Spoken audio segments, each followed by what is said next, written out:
remember that time we stayed up all night drinking whiskey from the bottle on that rickety wood-slatted porch?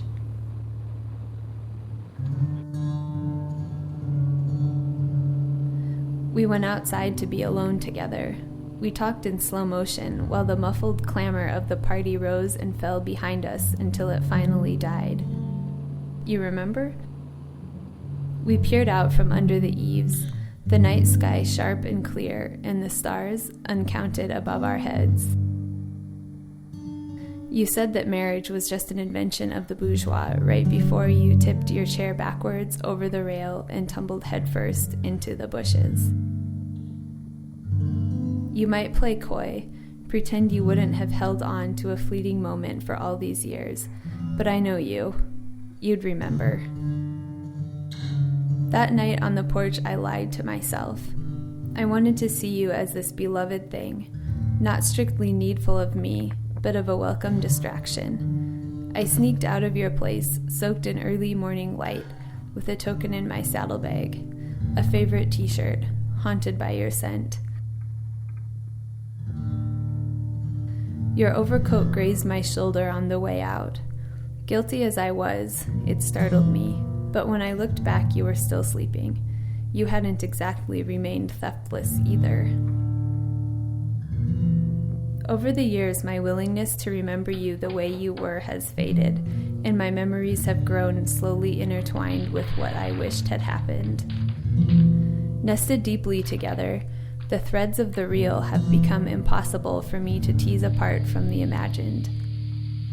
I used to fantasize about the potential of that night from behind the locked door of the bathroom, breathing heavily, my roommates knocking and asking what I'd been doing in there for so long. I just knew you felt the same way.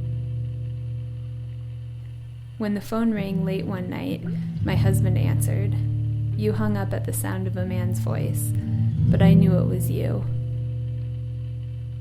Oh, how the wheel of fortune had turned.